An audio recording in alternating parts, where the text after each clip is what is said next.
my God. I mean, as it is with my Cayman, I Uh-huh. got fastest I ever got pulled over was like 120. And I talked my way into a warning. Still don't know how I managed to pull that off, but I did. Talked my way into a warning on it. But that car, I loved that car. Now there's the Cayman S, the Cayman Uh-huh. GT4, I think a GT4S, and then now this new GT3 that is just, That good God, that's gorgeous. I told you that car was good looking. Mm. So, but we can't afford it. No, and I mean, that's probably going to run you because a normal GT3 or a normal 911 is going to run you it set you back like right around 100K. The GT3s and GT3 RSs Mm-hmm. and GT3Ss, those all run something like 220, Yeah. but they will beat a Lamborghini. Yeah, I don't have that many pennies saved up. Oh, I mean, that would be fun. Don't get me wrong. That would be real fun. But that's part of the reason why I love my Alfa is like Alfa Romeos are super fast cars. They're really great handling. They're really awesome Italian cars manufactured by the same people largely who make Ferraris. And they come in brand spanking new 50 grand. Yeah, I saw a TV commercial for a hybrid SUV Alfa Romeo. Ah, the Stelvio. Yeah, and I was kind of disappointed. Well, like, they're going to see, but I mean, that's, you got to remember though, when it comes to Alphas, like they're doing the hybrid thing. Yeah. But they do still have the much bigger, badder quadrifoglios. Yeah. Which are a Ferrari derived twin turbo V6 and rear wheel drive only. And they're like pushing 600 horsepower. So yeah, that's a good number. They get up and go. Like, holy crap, do they go? Yeah. And then there's one step up from that, which is the Quadrifoglio GTAM, which is supposed to be a track only car, but a lot of people who have bought them have put a couple of things on that allow them to be street legal ish. And those things are like 650 or something like that. And they weigh, people talk about, oh, well, the Hellcats have 700 horsepower. Oh, there's 700 horse. Yeah, but they also weigh like 700 pounds more than the Quadrifoglio does. So, yeah, and that's the funnest car I've ever driven is my dad had a 76 GT midget, which weighed like 1,300 pounds, but had like 185 horsepower, and it was an absolute go-kart. Oh yeah, that's why people love MX-5s. Yes, right. The Miata MX-5s, like they're legendary because boy are they fun to drive. Yes. Man, are they fun. MR2s. You don't need 600 to have fun. No, you don't. I mean, realistically, I've driven cars that barely have 100 horsepower that are just a blast to drive because they're zippy and they're maneuverable and they're nimble. They're a lot of fun. They're actually pretty good at acceleration too because of the gears. They don't have top speed, but you don't care. You care about just enjoying yourself going around corners and having fun. It's not necessarily about the top speed. It's about just being really fun to drive. Yeah, and the midget was a convertible. Yeah, the GTBs are great too from MG. They're just a lot of fun. They're a lot of fun to race. I've gotten to be in a racing GTB. Yeah. I didn't get to drive it, but I got to ride in it, and that thing just whips around corners so quick. I've heard them compared to the Mini Coopers, or the what is it, the Mini Cooper S, or whatever it is. Well, it depends on souped up one. Yeah, because there used to be back when it was Mini, or back when it was Cooper Motorworks and it was the Mini, they had a turbo that was nuts. And then now they have the newer ones because now it's actually Mini and their cars have gained a significant amount of weight.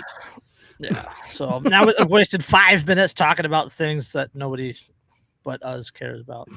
Hey, I could have been bragging the whole time that Ferrari won Le Mans for the first time since 1965, and it was awesome, and that I am sick and tired of these Americans going, oh, but Hendrick Motorsport, who came in second to last. Yes. Second to last. They also ran a V8, straight pipe V8. So, yes. Corvette also had a straight pipe V8. Yeah, but Corvettes are bougie. And Cadillac was running a hybrid. Yeah, a hybrid that was ridiculous. It's like 1,000 horsepower. Yeah. You ever ride in a CTSV? Yeah. Oh man, was it the CTSV or the XTSV that was the really, really fast one? The XTSV. The CTSV, that's the grocery getter on steroids. Yeah. I rode a buddy of mine's boss let him borrow his XTSV once. Mm-hmm. And he was like, called me and he's like, dude, my boss let me borrow this for the afternoon to run errands. You need to get in this car right now. And we took it out and good God. Yeah. My aunt had a CTSV wagon, 600 horsepower station wagon. See that right there. That's a dream car for me. I love wagons. That's a sleeper. That is the sleeper of all sleepers. Dude, I love wagons. Wagons and shooting brakes, like the Ferrari GT4 Lusso. It's a 4-seater Ferrari. Like it's kind of like it's the shooting brakes, so it's kind of a hatchbacky thing. Oh, dude, I love those things. I love because they're weird and nobody expects you to like just blow their doors off, and then you do, and you're like, bye. I grew up in a '63 Pontiac Catalina Safari wagon. Good Lord. Yes. Yes. we could comfortably fit 9 people. I was gonna say, did you just camp in the car? Like, yeah, we could comfortably fit 9 people in them. Coming back down the Antioch Bridge from Sherman Island one time, we just let it coast and it hit 110. That's really scary in something that big with drum brakes. Yes, it was extremely scary, and my dad vowed to never do it again. Yeah, I imagine it was. That suspension's real soft for that kind of speed. That was probably relaxing. No, it was terrifying. So, but anyway, hello. Welcome to another fantastic episode of Anarchy Among Friends Roundtable Discussion. Before we get started, let me first remind you that we are covered by the BIPCOT No Government License, which allows for the use and the reuse of this podcast by anyone and everyone except for governments and the bludgies thereof. You can learn more about that at bipcot.org. That's BIPCOT.org. We're also covered by Brandenburg v. Ohio 1969, which ruled that, well, I guess dumb ways to die. Yes. In reference to the Catalina, yes. Where was I? Brandenburg v. Ohio 1969 ruled that the government cannot punish inflammatory speech unless that speech is, quote, directed to inciting or producing imminent lawless action and is likely to incite or produce such action. Therefore, everything said here on Anarchy Among Friends Roundtable Discussion is entirely hypothetical. This is episode 223. So, pew, pew, pew, pew. Yeah. Pew. Yeah. We really should just made it all about guns in hindsight, but I tried to find more gun stuff, but we have a couple. We have some gun stuff, and then we have a booby trap, and then we have a hidden article that just the headline alone is just a what the fuck. I have my my hat for the booby trap one. Yes, the Indiana Jones hat. Let's see. Okay, no, we have 1, 2, 3, 4 articles that are about guns. One that is about booby traps. Yeah. One that is hidden. And one is about which state is most likely to survive an alien invasion. You know, what would have been cool is if we had found 5 articles and then found one that just over half of it was about guns. 5. So we had 5.56. There you go. 5. For episode 223. There you go. We're not that clever. No. Yeah, you can't shoot that out of the same barrel. I mean, you can pretty easily. Yeah. done it. Yeah. I don't know. Where do you want to start? I mean, I don't know. I feel like raging about the mugger thing is probably A good way to start out. Okay, we'll start with the mugger thing. So this has been in the news a little bit, but we haven't recorded in a few weeks. So yeah, so the Queens man who fatally shot an ex-con trying to rob him near his home was hit Thursday. This is June 1st with illegal weapons charges after a massive weapon stash was found in his home, though he did dodge a homicide account. Oh, don't bring that up. 223 would be wild. Oh, God. Fucking Dave. We're talking about 223 Remington. Yeah, 223 would be wild. Damn it, Dave. No. Bad. Yes. Out with your dad jokes. Charles Fuher, 65, was charged with 25 counts of illegal weapons possession, according to police. He used an unlicensed .38 revolver to shoot his mugger. The man had 25 weapons and chose to carry a .38 revolver that he had been carrying since the 1990s. So just put that in perspective. He got this in the 1990s from a bar. So he's been carrying this pistol for almost 30 years. And admittedly, this is the first time he's ever had to use it. I don't know. The remaining charges were for a cache of guns, including multiple AK-47s. Officials found later when searching his apartment. I bet you they weren't AKs. Probably not. Probably SKSs. Mm-hmm. Cops recovered a total of 30 guns, including 16 additional illegal handguns and 8 illegal long guns, a police source said.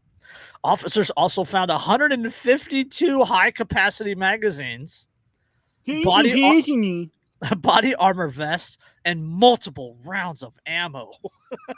I love that 25 guns is a cache.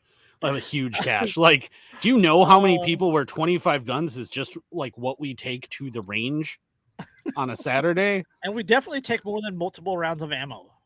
Yeah, multiple. He had 7 rounds of ammunition. I mean, if he had 30 guns, think about 30 firearms, only 152 high capacity magazines. That's five magazines per firearm.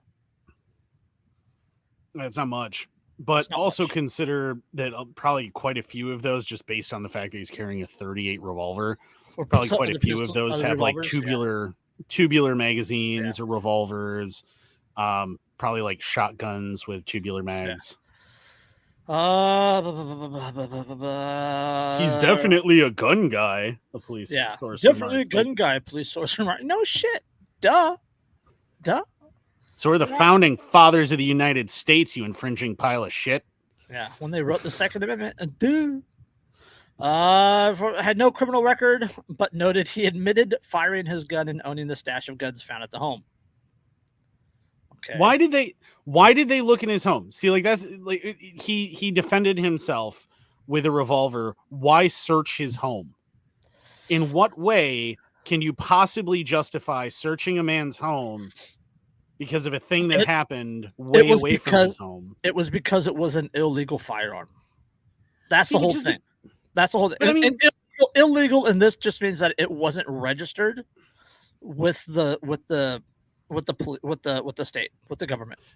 Well, and the thing that pisses me off about it too, right? First of all, the handgun registry thing and everything is already under constitutional challenge, right? Like it's been.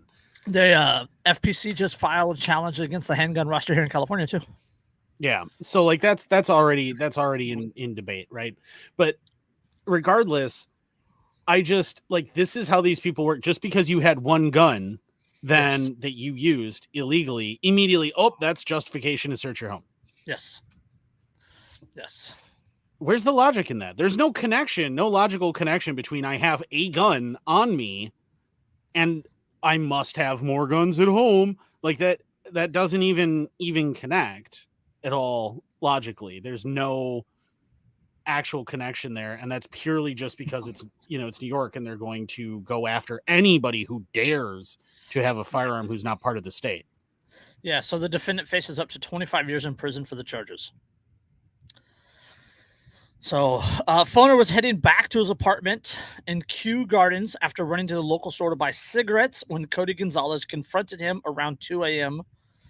As Fuher made his way up the driveway leading to his building at 82nd Avenue off Queens Boulevard. Gonzalez, 32, approached him while waving a sharp object in his hand before demanding his cash and cigarettes. Thinking the sharp object was a pen, but thinking Gonzalez's pen was a knife, Fuher pulled out his revolver and fired it 5 times at the mugger, continuing to bear down on him, striking him in the chest. The mugger was pronounced dead at the scene. Ha! Fuck around, find out. Yep. Fuher called 911 to report the incident, and nearby resident also called 911. When cops arrived, the gunman, that'd be Fuher, admitted to shooting the robber and said his revolver was in his pocket. He then handed the firearm over to the responding officers. Quote, "I pulled the gun out of my pocket. It didn't go off accidentally. I pulled the trigger." Fuher admitted to detectives in the 102nd precedent, quote, "I emptied the revolver." He identified himself in multiple surveillance photos of the shooting and explained that he got the pistol he used in a bar in the 1990s.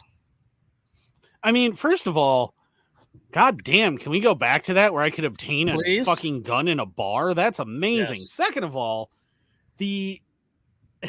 don't admit shit to police, moron. Yeah. Quote, "I was carrying a firearm because of the way the city has been the last 3 years. I read the crime stats, and I see so much crime." Yeah, because it's New York City, and the population is disarmed. Yes. Fuher, who's a retired doorman, told investigators he had lived in the Kew Gardens apartment with his wife and dog since 2008. Quote, "The firearms in the home are mine and mine alone. My wife does not own them and does not engage anything like that. She doesn't share my hobbies in the least." So, yes. The gunman's building superintendent said the tenant was just minding his own business in the moments before the shooting. Quote, "I can tell you that he didn't want to do that." John, that's the superintendent of the building, who viewed surveillance videos of the shooting, previously said, quote, "I can tell you he wasn't looking for trouble. He was trying just to go about his day." The mugger had been banging on the windows of private homes before encountering the shooter, according to the police. The door to a building next door was smashed in, along with the intercom in a building across the street. The mugger had multiple arrests on his record, including a weapons possession arrest on February 9th, and robbery, burglary, and petty larceny arrest last year, according to police. He'd also been accused of selling drugs and criminal mischief.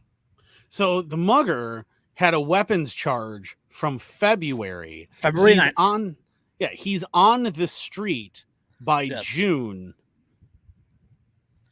Yes. A woman who used to live near him in Glendale said she had an order of protection against him after her security cameras captured him stealing her mail. And of course, the family comes in and says he didn't do nothing. He has psychiatric issues and refused to take his medication. Blah, blah, blah, blah, blah. Because he stopped taking his damn pills. He was fine when he was taking his medications. Well, yeah, that's people with psychiatric conditions. Start taking their pills, decide they feel fine, and then stop taking them, and they are not fine.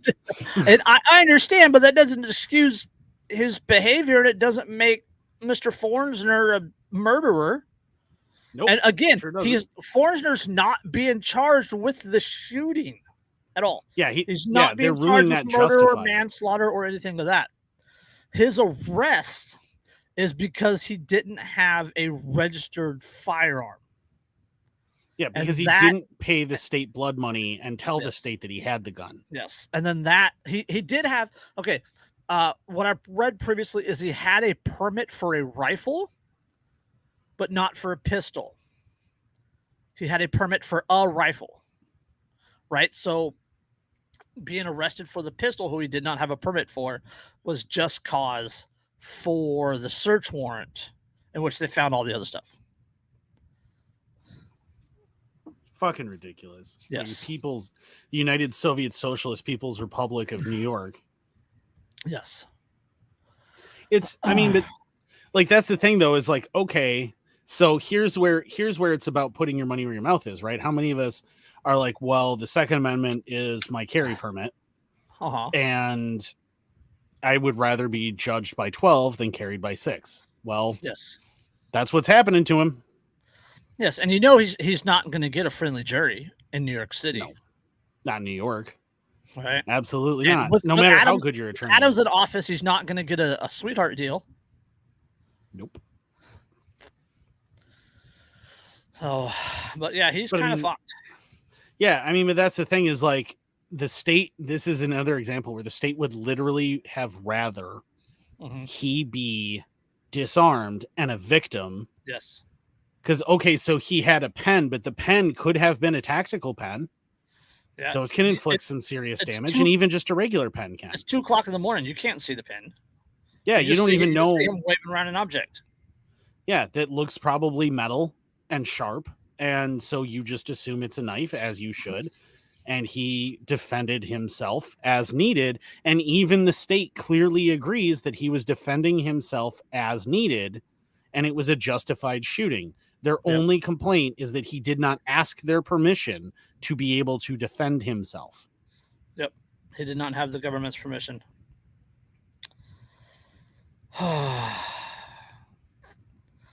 Previous article says that the older man, that's Fuher, holds up his hand and walks backwards. Right. So leave the situation. He's trying to leave the situation and then pulls out the revolver. Clearly showing it for several seconds to the mugger. The gunman turned around before the mugger got any closer and backed up the entire way, telling him to leave.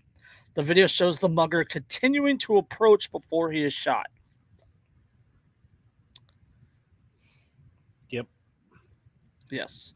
So he gave him every opportunity to not have to die. Yeah, the super says he showed amazing restraint. Yeah, I wouldn't have backed up at all. I mean, I would have backed up, but only because I need to get distance between me and the threat in order to be sure that I can engage it well. Yeah, it says the shooter took out his keys and opened the door to the building and is seen trying to get someone's attention before running off camera. The mugger sprints away about 50 yards and then collapses. So, because he really, really tried to not kill that guy. Yes. But that guy was intent on dying that night. Yes. I mean, the ridiculous thing is if he had defended himself, let's say he effectively defended himself with a knife. Right? He would not be facing any charges over it. Yes. Yeah, it's police only said, because it's a gun. Police said Fuher had a gun permit, but it was not for the revolver. And that he has no criminal history. So, yeah, 67 years old. This smells like something that if I was FPC or GOA, I'd be getting involved in. Yes. Because this is the perfect opportunity to get a very real challenge to New York's gun registration requirement that just completely obliterated. Yes. But yeah, I mean, the thing is this really is like, this is the reality of if you carry without a license. And, you know, and I know lots of people who do. If you do, you have to ask yourself, if you are going to do that, are you really willing to face this? Because this is what you are going to be facing. Yes. Yes. This is just yet another reason to get the fuck out of the big cities. Get away from them. Get away from that type of tyranny, those type of laws, those type of people that don't believe in your freedoms. Yeah, I mean, this is how many, like every other day I see a video come across like TikTok or YouTube or something where it's, or, you know, Live Leak, whatever, Facebook Shorts. That's the, you know, that's like one of these instances where the, you know, a whole bunch of these teenagers do these takeovers in these intersections and start attacking somebody's car and attacking them. Yep. And they We had one like 2 weeks ago in Oakland. There was a takeover, and there was just a white guy walking by. He was just literally just walking by, and they attacked him and beat the shit out of him, just walking by. I mean, there's what I mean. There's you can't even walk in the city anymore. Yeah, unless you're armed and capable of defending yourself. No. And if you do, the state will then use that as an excuse to throw you in jail. Yep. I mean, plain and simple. But, I tell you what, if the laws changed the right direction the way that they should, and suddenly everyone could carry just fine, and they had constitutional carry, I guarantee you those little takeovers and those sudden beatings are probably going to drop off when somebody annihilates half of the group that's standing in the intersection. So you mean you don't believe in Gavin Newsom's 28th Amendment for gun control? I am not, for legal reasons, able to say anything about my opinion on Gavin Newsom. My lawyer has advised me not to comment on that. Under advisement of my attorney. The other one, the one from Patch Panel, it says, I've been told the answer to that question makes people uncomfortable. Yeah, or the one from that meme from Incredibles. The law requires that I answer no. I plead the fifth. Yes. So, but Governor Gavin Newsom is seeking an amendment to the U.S. Constitution that would restrict gun ownership.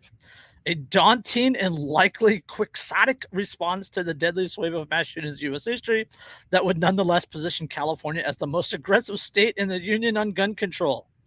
And if you're unfamiliar with the term quixotic, that's a reference to Don Quixote, who yes. famously in a book, that was Dumas, right? That was Alexandre Dumas? Yes. I think that was Dumas. Famously was this old knight who kind of lost his mind and looked at windmills as giants and kept riding at them with his lance. And yes. So it's basically let's have a constitutional convention where in order to add an amendment at a constitutional convention, you need to have 3/4 of the states agree. When we have 27 constitutional carry states now. Yeah, that's going to work out well for you. Just saying. Because in order for them to vote to institute your amendment that you're proposing, they would need to literally be voting against their own state's constitution. Yes. Which they have also sworn to uphold and defend. Yeah, so you would need, 37, 38 states, something like that now? Right, 75%. Yeah, that's not going to happen. That's not going to happen. That's not gonna happen. That is flat out not going to happen. That was not going to happen. And are you kidding me? If there's one way to guarantee that doubly so that won't happen, make it Gavin Newsom who proposes it. Yes. One of the most hated men in America. Make him the one. Newsom outlined his plan Thursday to pursue the amendment seated with cash left from his landslide 2022 re-election, fueled by frustration over the country's failure to adapt restrictions that polls show most Americans broadly support, and a conservative Supreme Court has rolled back gun laws. Polls show most Americans broadly. Polls by MSNBC, CNN, CNBC. Yeah, the people who, they're the places that are only viewed by people who already just are so friggin' progressive that it absolutely sickens me. Here's this quote. Okay, this is Newsom said in an interview with Politico ahead of his announcement, which came from the Campaign for Democracy PAC. That's the Political Action Committee. Quote, "This is a mechanism to address that despair. We're sick of being on the defense and throwing up our hands. We want to go on the offense and be for something and build a movement that's bottom up, not top down." Well, I mean, I'm sure that they prefer bottom up. And they definitely want nothing to do with being a top. If you know the history there between him and Kamala Harris, there's a thing. Google it. Oh God, no, because now the word Amazon is in my head, and I don't think I need to elaborate. Anyone who knows now, and now it's in your heads as it should be. I should not suffer with this alone. Brown chicken, brown cow. Oh God, I'm just saying, like there is nothing top down about Gavin Newsom. That's all I'm saying. Oh God, if you know, you know. If you know, you know. If you know, oh. If I would actually put money on that dude having at least 3 GIMP masks in his dresser. Oh God. Okay. And I'm not kink shaming. I just hate Gavin Newsom, and I'm just using this as a convenient way to say that he's a whiny little bitch. Oh God. Okay. Okay, I think I'm okay. The Democratic governor's proposal would raise the federal minimum wage or minimum age to buy a firearm to 21 from 18, mandate universal background checks, institute a quote reasonable waiting period for all gun purchases, and ban assault rifles nationally. You know, the funny thing is about constitutional amendments too, and this is one of these things that makes me laugh really hard about this. Ban assault rifles. The problem is, in order for the constitutional amendment to ban assault rifles, it would need to define in Assault some rifle. way what an assault rifle is, which they're never able to do, right? Because they usually use the term assault weapon, because if they say rifle, then we just make it a smoothbore or a shotgun, and then they go, well, that's assault too. Okay, well, that's not a rifle though. Yeah. So they would have to define it. And once it's defined and it's codified in law, anything that doesn't conform to that then is not banned under that, which means it just means that we have to find new technological ways around it. Worst case scenario. There's so many ways around California's AWB. Yeah, exactly. And it's like, and that's all that happens. So there's so many like quick clips and side loaders and it just the thing is, comical. the reason it's comical. Well, the reason why how many options there are in California that do not fall within the AWB. Well, yeah, and the reason why, right? The reason why somebody like this would propose this is because they hear the Second Amendment and the Constitution get brought up a lot, but they're entirely unfamiliar with that document or how it works or anything. So they just say this stuff and like, oh, we're going to do this. And like they skipped every day of civics class that they ever had. And so they don't understand that what they're proposing makes absolutely no sense. And that what it would call for, because keep in mind here, what he's proposing, we were just talking about how it would take 75%, right, to ratify, and that's not going to happen. You would also need, in order to ratify it, to vote to also withdraw a part of the Bill of Rights, the Second Amendment. Yes.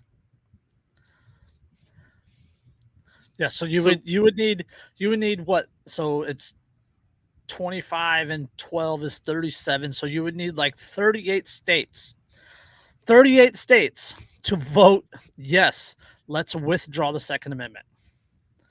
And then 38 states to say, yes, let's create the 28th Amendment. They can't do it at the same time because they're two different laws, they're two different bills. So so at the convention, you would have to have 38 votes to nullify the Second Amendment, and then 38 votes to ratify the 28th. Yeah, because remember when Prohibition happens, right, and that constitutional amendment occurs, and then it gets repealed. The repeal wasn't a new amendment added on. The repeal is simply a repeal of the amendment. It's its own transaction with regards to the Constitution. So you would need two separate things to be on the agenda, and you are hoping that the majority of states vote to do both things, and one of those things you are asking them to do is repeal a piece of the Bill of Rights. Yes. That's I can't, like, The accelerationist in me says, please try it. the acceleration in this to me is just fuck around, find out. Please, like them trying to do it might actually be the line in the sand that the right actually cares about. That the right actually goes, okay, this is where we're building our this is where we're this is a trench now. It's not a line in the sand, this is a trench. Yeah, well, and the funny thing is too is it mentions that the proposal would also raise federal minimum age for, to buy a firearm from 21 or to 21 from 18, something that's already been ruled unconstitutional under the Second Amendment. So again, you need to repeal the Second Amendment first. Yes. Mandate universal background checks, which has also been ruled in a few cases, not in anything big, not anything major, but has been decided to basically be unconstitutional. Institute a reasonable waiting period for gun purchases. Again, requires repeal of the Second Amendment, and the banning of specific firearms would again require the repeal of the Second Amendment. Yes. So, because the amendments of the Constitution are not allowed to be in conflict with each other. Yes. So, and if I remember correctly, and it's been a while since I went through a constitutional law class, but if I remember correctly, if a new amendment is drafted that conflicts with an older amendment, the older amendment automatically supersedes and renders null and void the newer one. Mm-hmm. Unless it's been repealed. So the very first thing he would have to do before he even pursued this is convince 38 states to repeal a piece of the Bill of Rights. Let's see. Democrats now control 20 state legislatures across the country. So they would almost have to double the number of state legislatures that they control. Well, yeah, and that's obviously not going to happen considering that what's been happening is, so we saw this big blue wave happen, right, during the Trump era, and now that all these people just reactionarily went after all of these progressives and went, we want the progressive because Trump and orange man bad. Now suddenly they're going, wow, that was a terrible fucking idea, and voting them all out by landslides. Yes. Yeah. Let's see where's the other. He also used the topics to wade into volatile national issues. When the Supreme Court upheld the Texas law letting people sue abortion providers, Newsom pushed California's legislator to pass a law letting residents sue illegal gun distributors. That sparked the legal reckoning Newsom was hoping for. When a federal judge halted California's law last year, Newsom thanked him for also endangering the Texas statute. Yet larger legal headwinds could upwind California's progress and limit what the state can enact. The Supreme Court's expansive interpretation of the Second Amendment has overridden California's concealed carry rules and revigorated challenges to Newsom's ammunition ballot initiative, a ban on high-capacity magazines, California's prohibition on assault weapons, and other laws.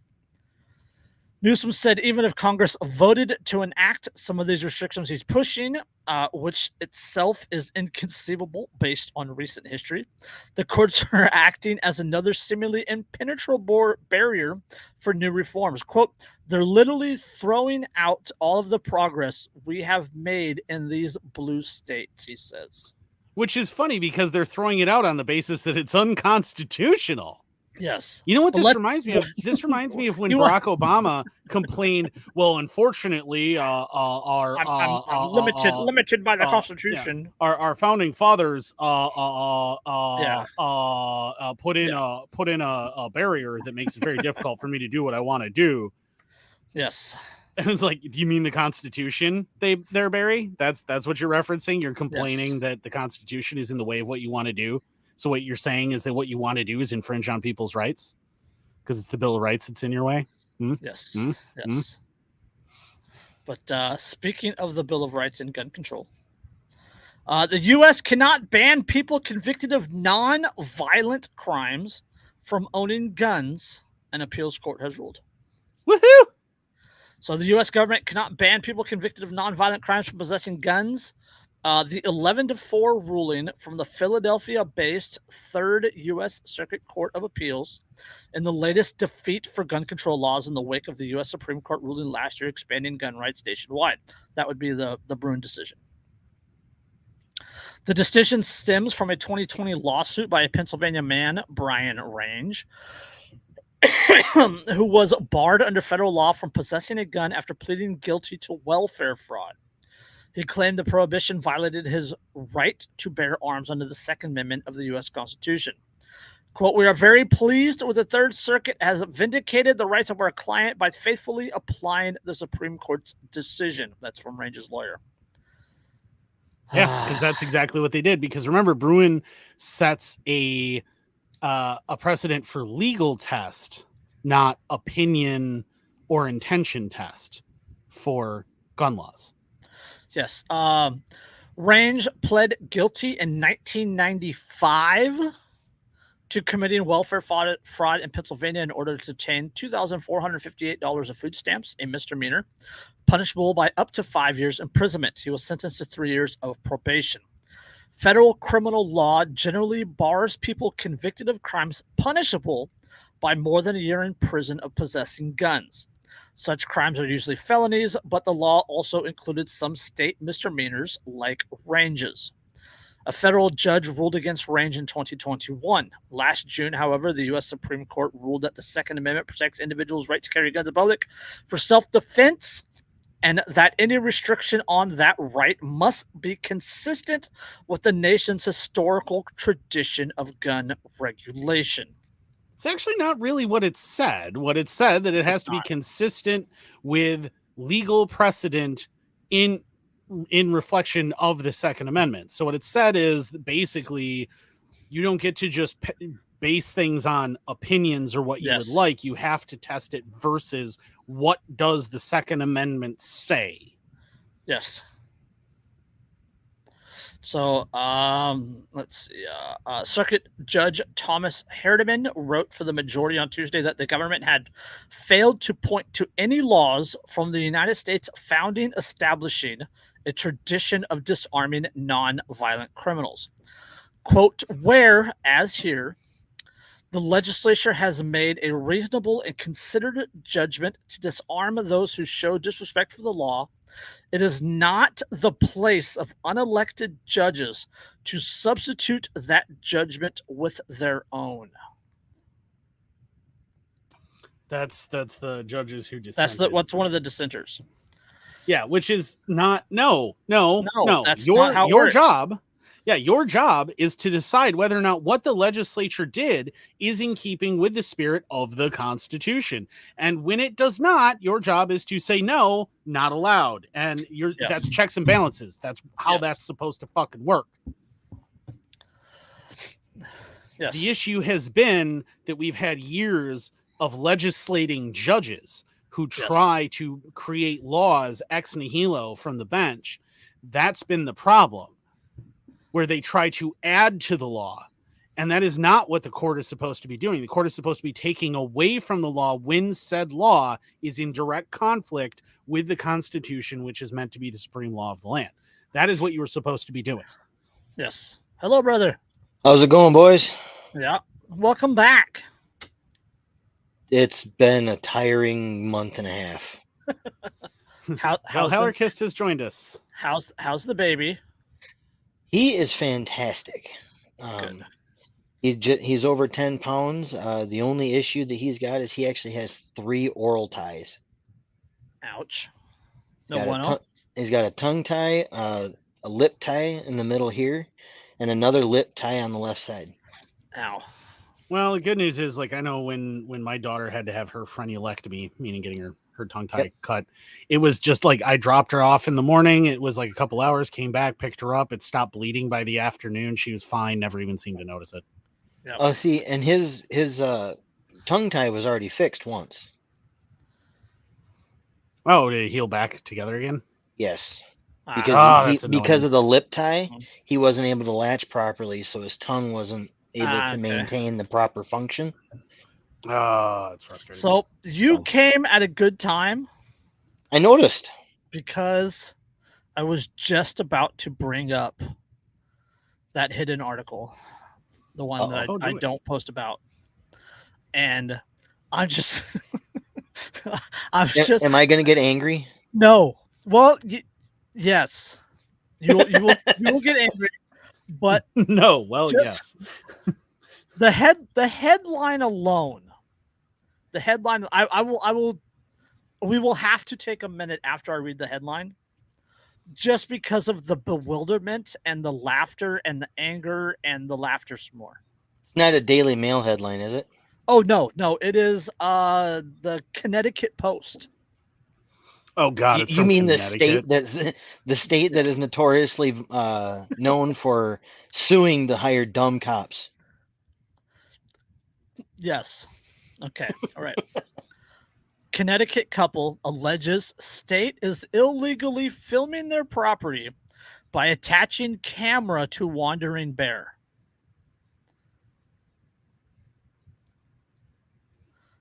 What? Connecticut couple alleges state is illegally filming their property by attaching camera to wandering bear.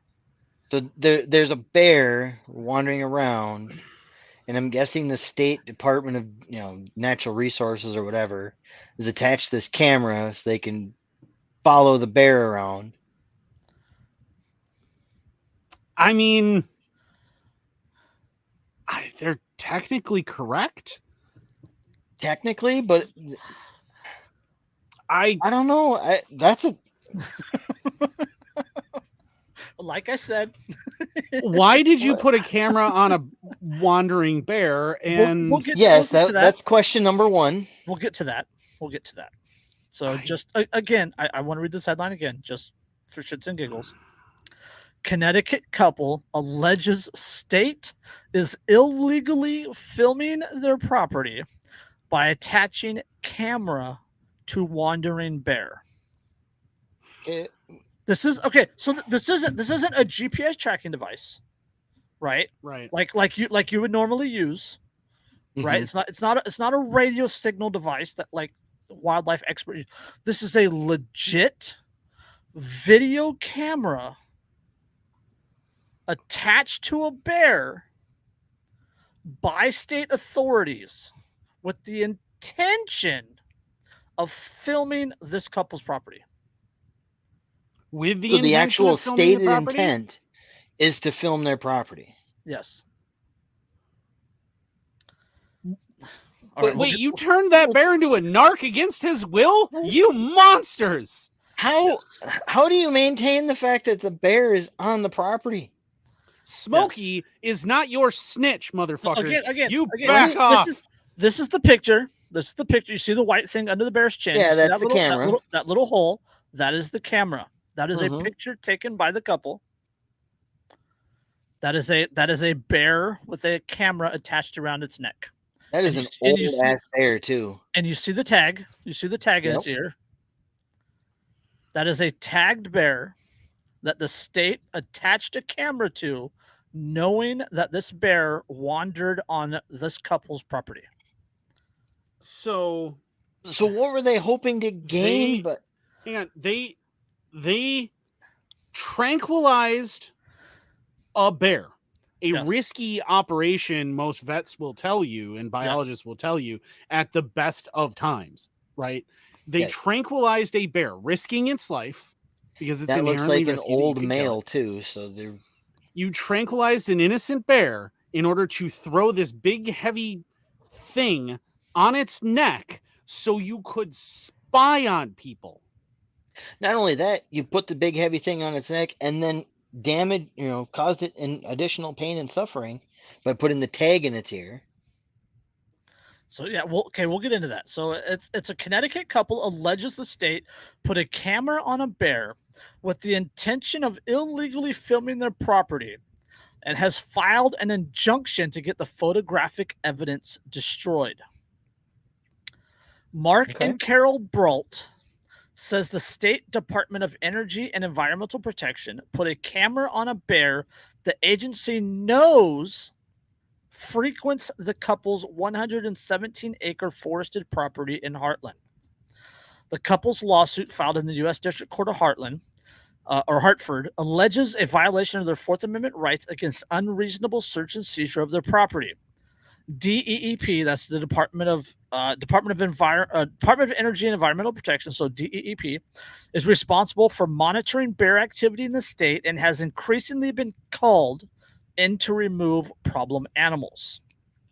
Quote, we aren't asking for money. We're not asking for attorney fees. We're just asking for an injunction to make them stop. That's from New Haven attorney John R. Williams, who is representing the couple. In the latest salvo in a years-long dispute between Brault and the town of Heartland, which claims Brault has been illegally feeding bears, according to a request for injunction filed last month, a bear bearing an identifying tag and camera entered the Brault property early in May. It's a bear, Williams said, Mark Brault has seen before. Quote, he noticed that the bear now had not just an ear tag, but a collar.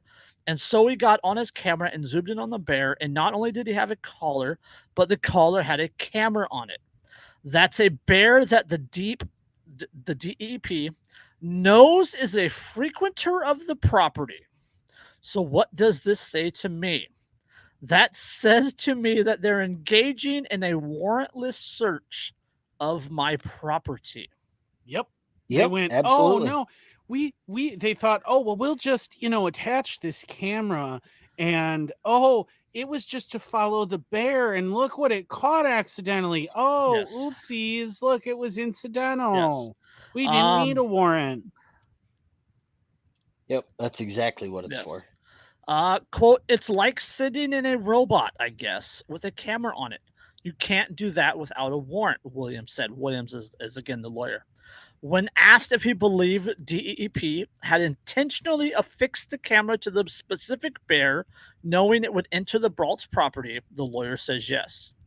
Quote, yeah, that's easy to prove. Yes. Quote, what they do have on some of the bears with collars GPS devices so that they can track where they are. I understand that's part of wildlife management. But never, never, never were there cameras. And it's a little difficult to understand the point of a camera. Why would they do that? Well, and all you need to do to prove that was the intention is you just subpoena the records of how many bears have had cameras affixed. And I bet you that the number is that one. Mm-hmm. Yep. And the only exception to that is going to be when you go to subpoena those records, watch them come up with, oh no, there's 7 or 8 different bears across the state that we've tagged this way. Well, yeah, when were those tags affixed? Yes. Was in the last week? Hold on. Yeah, that's why you subpoena the full records to be sure. This is where it gets going. Okay. So Brault, that's the property owners. Brault had previously been accused in a lawsuit filed by the town of Heartland of feeding bears in violation of the town's ordinances. Brault is part owner of Nature Havens, which asked guests to pay a fee for a chance of seeing wildlife, including bears. During several public hearings in 2020, local residents claimed that Brault and others were feeding wildlife in order to attract them to his property, a claim Brault denied. Brault said in a 2020 statement that, quote, it is unfortunate that this issue of being motivated by a few neighbors of Nature Havens who don't understand the facts.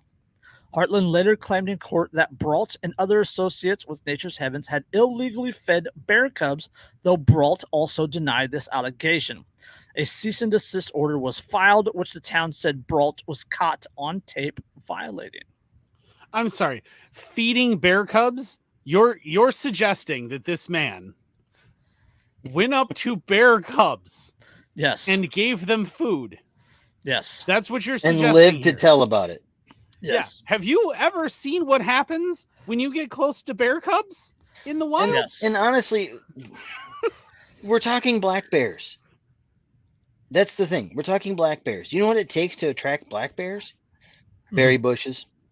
Yes. Yeah, I was gonna say, what are their accusation? Well, this man isn't cutting down all of his wild blackcaps. Right. Like, what is their complaint? He has 75 extra raspberry bushes out there. He's feeding the bears. What? Yes. Quote, they claim they saw Mr. Brault engaging in activity that they think is feeding of bears. During that trial, there was a lot of evidence that Mr. Brault introduced showing various particular bears on his property and how they were not afraid of him, but at no time did he feed them. Williams said that Heartland Town Ordinance prohibiting feeding of wildlife was passed following the public hearings, which allowed the state's or the town's lawsuit to proceed. The state legislation also considering a bill, prohibit feeding of blah blah blah. Anyone who knows anything about who's serious about conservation, right, and like cares about animals and things, knows that feeding bears is likely a death sentence for that bear. Yes. Yes. Like, so they're not going to do that. That's a terrible idea. They don't want the bear in danger. And when humans and animals come into conflict, hold on. The animal usually loses. You just said exactly what I was hoping you would say, that it would put the bear in danger. Yeah. The theory is that they put this camera on the bear in an effort to get video of Mr. Brault feeding bears. They thought they were going to catch him phically standing in the woods with a T-bone. Yeah, what is he going to walk up? Well, I mean, that wouldn't work with a black bear anyway. They're not going to eat the meat, but they will. Only certain times of the year. Black bears generally, anyway, they prefer berries and nuts and that kind of thing. Like, what are they expecting him to walk up with a bowl of granola and mixed berries and just be like, "Here you go, buddy," and sit down and have tea? Okay. So Mr. Teddy, like what? Not only that, so they tranked this bear known to wander onto his property, which means they either tranked it on the property or they followed it off the property and tranked it off the property. Most likely they did that. Right. And then put the camera on the bear illegally to illegally videotape without a warrant said criminal activity of feeding bears on the property. Manually feeding bears. That's what they're alleging, is that he was manually feeding the bears. It doesn't, that's a non sequitur, because they wouldn't be allowed to use the evidence because they didn't have a warrant. Well, yeah, and here's the thing too, right? Like, so going into this lawsuit, if I'm his attorney, one of the things I'm going to ask for discovery is I am going to subpoena the records for why this camera was put on. Because you tracked and ran after and tranquilized a bear, a wild bear, right? Which is stressing it out. Yes. It's causing potential harm to its heart and its pulmonary function with ketamine. It's, it's potentially killing it with ketamine, suppressing its pulmonary system. At some point in time, they have to get the camera off the bear. Yeah. Right. I mean, that was my other question. Now they could do connected to the cell phone and transfer the video and all that good stuff. I understand that. However, you still have to get the camera off the bear at some point. Yep. Because the battery's going to die. Yes. Yeah. Well, so the battery's going to die. The bear's going to die. I mean. Well, yeah, but I'm just saying, so the battery at some point is going to die. You're going to have to tranquilize it again. You're going to have to remove it. You have to have, if you are doing this to a wild animal, there's some sort of justification. There is a paper trail explaining why you did this. There had to be, right? Because you also needed to obtain the ketamine to tranquilize the bear, which is a controlled substance. Yep. So there's clearly a paper trail behind this. And I'd be going, so why? Why did you do this? Because I guarantee you that the paper trail says, because we suspect him of feeding the bears. Yep. Which means that instead of doing any kind of actual police work or anything else, even though they already lost the one lawsuit, despite that, they're still harassing this guy about it. And rather than doing actual police work at all and like setting up a sting operation of any legitimate kind or trying to monitor things remotely, anything like that, instead, they decided to risk the life, not once, but at least twice, of a wild animal because he might be giving it food intentionally or unintentionally, and you don't know. Again, the word is might. Yes. You are risking the life of a wild animal because of a hunch. Without a warrant. Without any sort of conviction, without any sort of actual legal action. There's no probable cause. Yes. Right. There's circumstantial evidence, right? There's a video of him interacting with some bears, but it does not show him feeding bears. I've been in the woods. I've interacted with black bears. Mm-hmm. They're generally pretty fucking docile animals. I mean, don't get me wrong. They're still a fucking bear, and they will kill the shit out of you if they have to. Yes. They're naturally curious. They're naturally curious. Well, in general, as somebody who's had a personal interaction with an actual violent bear, there's a big difference between an interaction with a black bear and, say, an interaction with a Montana brown or a grizzly. Yeah. Because there's a dead Montana brown on my uncle's floor from that interaction. So yeah, but I mean, like, that's the thing though, right? Is like black bears, like, how many videos do we have of guys sitting in tree stands and black bear climbs up and they're like, "Hey, what are you doing?" And it like looks embarrassed and then climbs back down, like, "Oh, I didn't realize this tree was occupied. I'm sorry." Right? It's just like, how many times have you seen get that out of here? Yeah, like, hey, and they. You know, and like that stuff happens like a lot, right? Like black bears generally they don't want to mess with you. They're fine. And they tend to be like, when they see a human, they either run away or they hope that if they just pretend you're not there, that you will also pretend that they're not there. And we can all just coexist and it'll all be fine. Like that is their attitude by and large. So it isn't. So if they're even really used to him being in the woods, they know that he's no threat to them. Right. And he's not competition for food or anything else. They have no reason to give a shit that he's there. So they won't do anything aggressive or anything else. They will just walk past him. Yeah. I mean, the vast majority of negative bear interactions with humans are because the humans scared the bear. Either spooked the bear or encountered cubs. And he's accused of feeding bear cubs. Yep. Yes. The only other exception to that is, guys that are out west hunting. Like Timothy Treadwell. Well, me. Out west hunting, and they bag an animal, and brown bear shows up and says, "I want that." And when a bear decides he wants it, you can choose. Yeah, you can choose to give it to it, or you can fight for it, which is going to mean one of you is going to die. I mean, but the thing is, though, is like with black bears, right? Even black bears, you encounter those cubs and mama's around. Yes. Mm-hmm. Life is going to be unpleasant for you. And the thing is, that bear right there, I know that's a male. They put a fucking camera on the bear. Yeah, and that's big. And that's not a small camera. To illegally videotape their property in hopes of warrantlessly getting video evidence of them feeding the bears. Yep. Evidence that would not be legal in court. Right. Right, because here's the thing, right? Here's the thing, and I'm not an attorney at all, and this is all hashtag not legal advice, but the reality is, the reality is that what this is legally generally called is a fishing expedition. Yes. You don't actually have any probable cause, right? You have no articulable probable cause because all you have is complaints from neighbors that has already been disproven in court. So you don't have that, right? So you have the Canadians of Bears Hunter. Hey, what are you doing, bear? Oh, sorry. Hey, you know what? That's a Wisconsin thing. That's a Midwestern thing. Right? Minnesota, Wisconsin, Upper Michigan, but you mean northern Wisconsin or northeast Wisconsin, not Upper Michigan.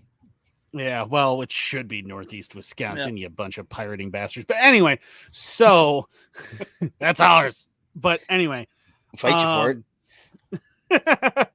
I have a meme. But anyway, so the thing is though, like, you don't have any articulatable reason to do this, right? There's nothing that you can say that you can articulate for a reason to do this, which means that since you don't have a warrant, you don't have any articulatable reason to do it, it is a fishing expedition, which means it would be excluded in court anyway, even if you saw him doing it, which you probably won't, because only a complete imbecile would intentionally feed wild bears.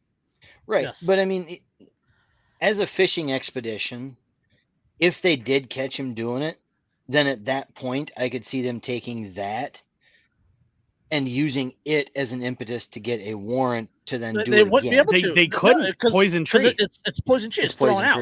Yeah. It's a non sequitur from that point forward. Yeah. What they would need to have done is put cameras on at least like 5, 6, 7 bears in various places across the state.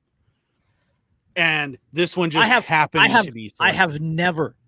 I am in the environmental world. You know, my first study of college was environmental science. I have never heard of them putting a camera on an animal. Trackers, GPS. Oh, trackers all day long. Radios all the day long. That is standard wildlife management. I have never heard of a camera.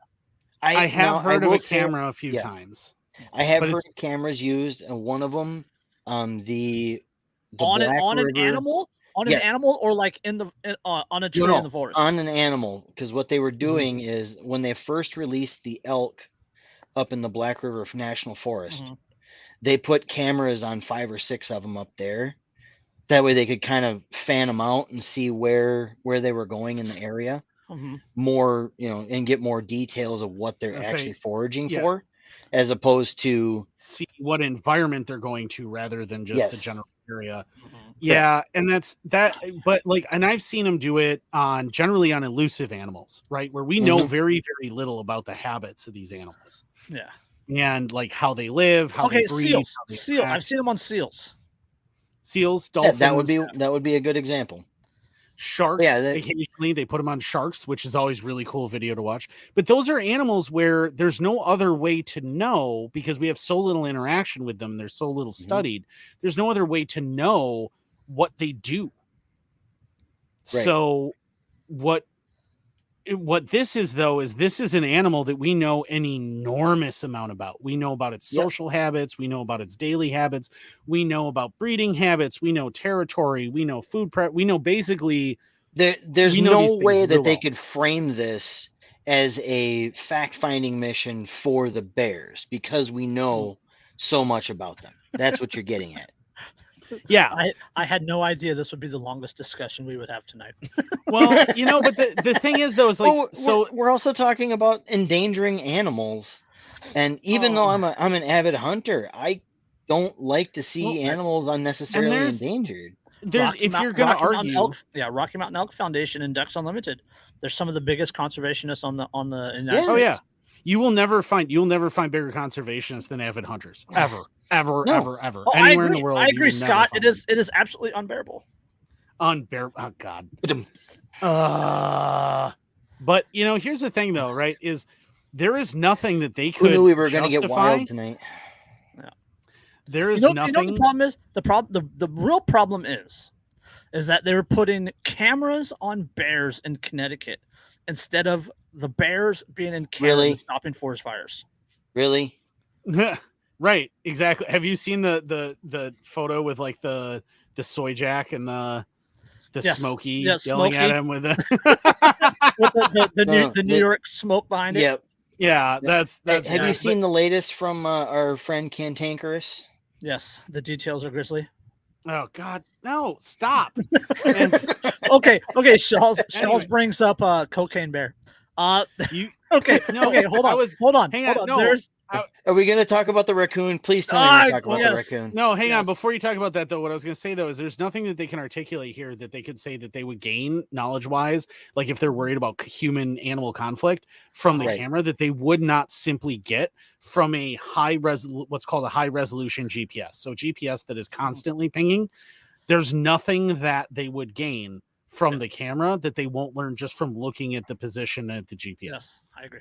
Well, and not only that, with that, they'd be able to compare with easily obtainable data the GPS signal of the bear compared to the GPS signal of the guy's cell phone that they could just get from Google without a warrant. Again, they would need a warrant for that.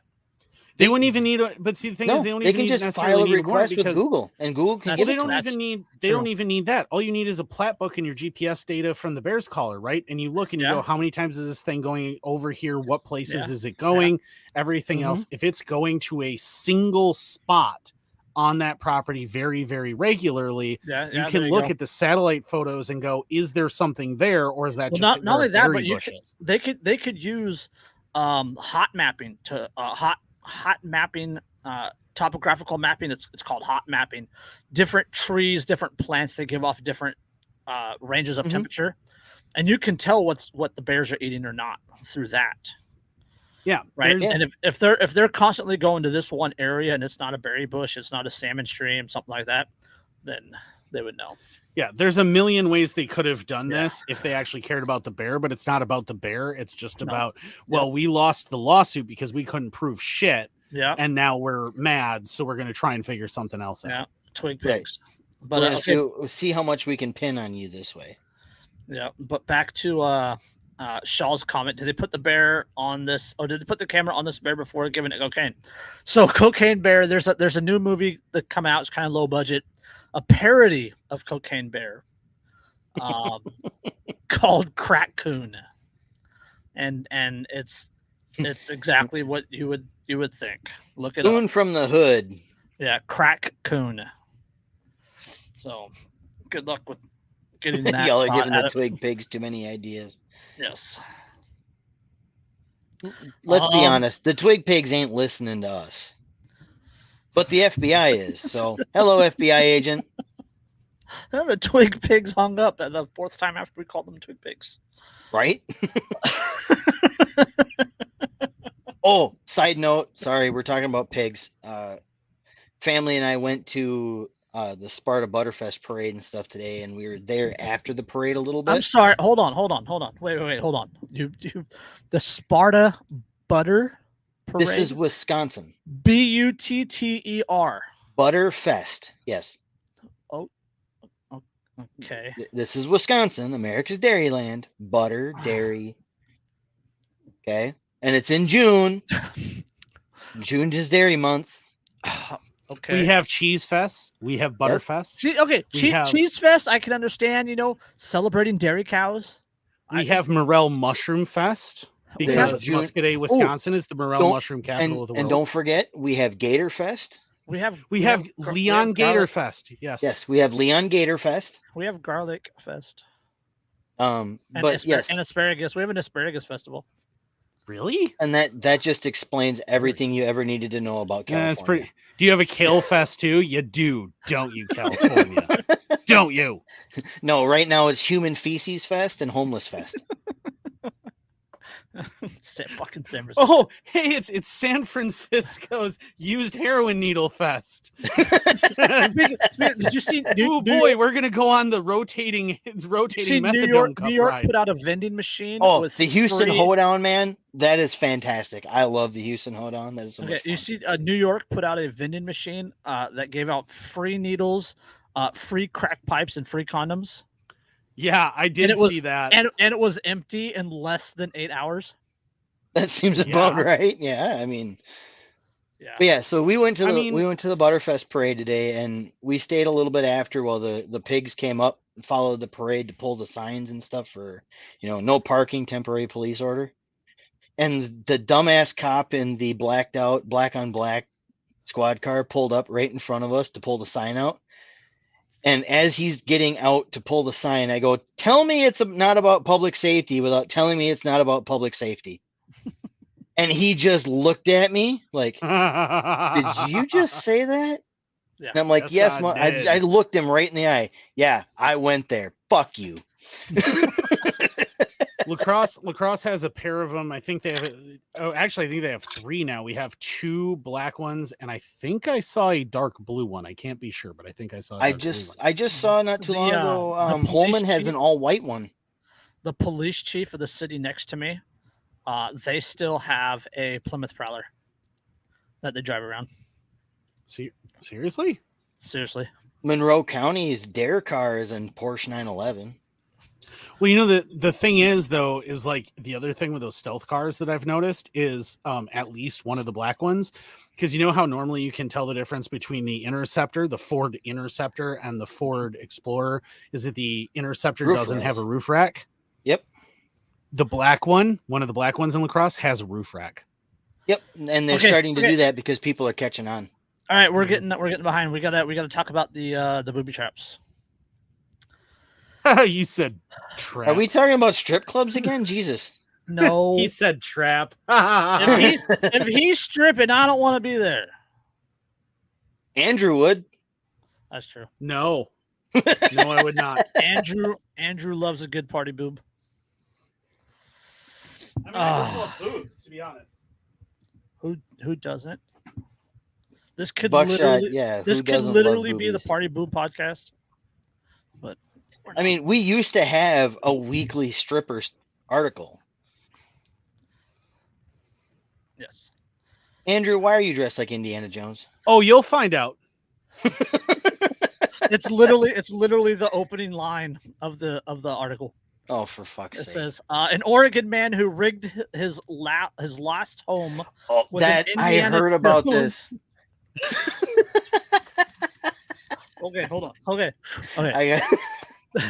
An Oregon man who rigged his lost home with an Indiana Jones inspired booby trap of a quote round hot tub that was on its side ready to roll down a hill was found guilty of charges stemming from the 2018 incident in which a federal agent was injured. Oh, too bad he was only injured. Well, you know, the thing is really it's his fault for not running fast enough. Yes. That's right. Or really, it's his fault for not taking.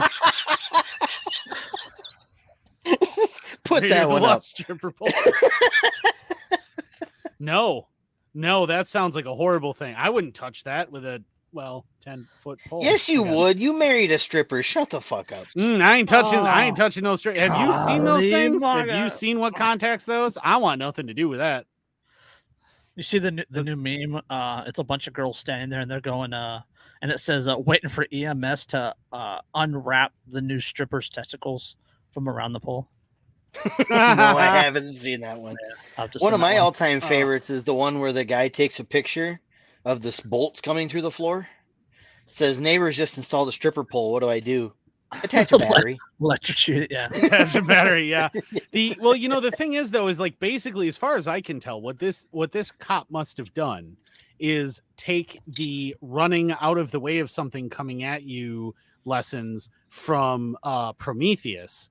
And instead of turning left and or right, he decided to continue to run in a straight line on the hill as the thing rolled down, because I guarantee you it was not a heat-seeking hot tub and it was not going to follow him.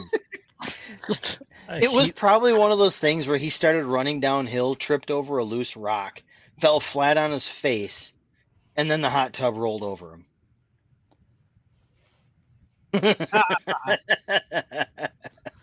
Yes. Yeah, I'm just saying, he was injured when it hit it. Okay, so you're doing the Indiana Jones run, right? Okay, well, the reason Indiana Jones had to just run was because he's in a cave. Yeah, so you're not in a tunnel, you're on a hill. Yes. So if a thing is rolling straight, you can avoid it by going. We're talking about we're talking about feds. Remember, they don't have to be intelligent. It's as simple as not getting hit by a train. When people get hit by a train, I'm like, how does that happen when you can avoid it by going? It's not going to swerve. Okay, hold on. A federal jury in Medford found Gregory Lee Redvelt, 21, guilty of assaulting a federal officer and using and discharging a firearm during and in relation to a crime of violence. Rodvelt had lost his crime of violence. He didn't get out of the fucking way. Rodvelt had lost his home in a lawsuit, and after he, quote, learned that a receiver had been appointed to sell that property, he proceeded to booby trap it. First of all, that's hilarious. Second of all, crime of violence. Do you know what happens in a hot tub? It's a crime of passion, if anything. Yes. Bomb specialists with the FBI and Oregon State Police were asked to inspect the property after Rodvelt was arrested in Arizona in 2017 and charged with unlawful possession of explosives. When bomb specialists got to the man's former property in Williams, about 30 miles west of Medford, they came upon a minivan blocking the front gates, and upon closer inspection, saw it was, quote, rigged with 2 booby traps, according to the affidavit. Those are rookie numbers. We need to bump those numbers up some. Hold on. They disarmed the traps and got to the home's front, where they spotted a hot tub tilted at an angle. When FBI agents reached him in Arizona, Rodvelt stated that he had set up fishing line and tripwire across the property gate that went to a round hot tub that was set on its side to roll down the hill and hit whoever was coming up the gate. Rodvelt described it by referencing the stone rolling down in the Indiana Jones movie. Rodvelt also talked of other tripwires on the property and a spike strip made of nails and wood, which was designed to flatten tires. Rodvelt did not provide additional specifics about the tripwires. The injured agent would go on to say snakes. It had to be snakes. To enter the house, quote, based upon the presence of the aforementioned booby traps, law enforcement officers used an explosive charge to breach the front door. Once inside, they came upon a wheelchair, and after it was bumped, quote, it triggered a homemade shotgun device that discharged a .410 shotgun shell and struck the FBI bomb technician below the knee. He used to be a bomb technician before he took a .410 to the knee. He faces up to 20 years behind bars. We won't be seeing that bomb technician run anytime soon. Yeah, he faces up to 20 years behind bars. See me limping, try and keep up. Oh, goodness.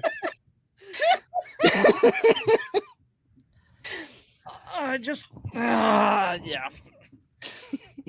Well, I mean, is it really a crime if, like, your inspiration is Home Alone? Like,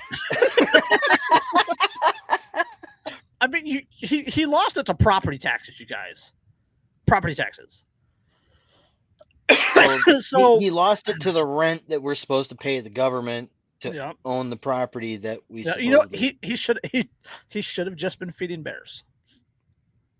Yeah, he should have, because if he had domesticated a bunch of them, he could have turned them into guard bears, and I bet you that would work better than a goddamn sideways. I've heard squirrels are highly trainable. The cartels here in California will do that with the bears. They'll grow the weed and then put out dog food, and the dog food will attract bears. And the bears I wouldn't raid that field. Yeah. Are you kidding? There's like 8 bears in it. I'll pass. California. You put them on your flag, like they're being patriotic. All right. I mean, those aren't the bears they attract. There's no brown bears in California left. That's disappointing. Yeah. Whose fault is that? They do have video of a Wolverine in California for the first time in like 70 years. Oh, speaking of Wolverines, Fat Electrician. You guys follow him? Go Blue. You guys know? You guys follow the Fat Electrician at all? Yes. Yeah. His video today about emo from Finland during the Winter War is fantastic. Okay. It's about the way they used to hand out meth. Yes. To their troops. Yes. Yeah, I did a whole video on the God Nazis. damn it. Yeah, the Nazis. Yeah. Yeah. This comment though, all I can hear now is you can smell the whiskey burning now, Carter.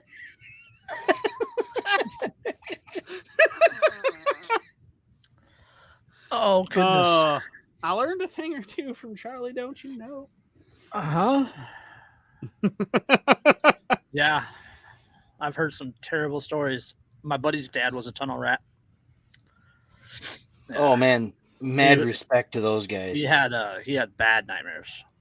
They were small gentlemen. Yeah, I think he was. They were Wolverines, small and ferocious. He was about 5'4". Yeah. Mm-hmm. He was about 4'6" front to back though, because all the alcohol. Hey, I resemble that remark. Yeah, he was a cable guy. We called him Cable Bob.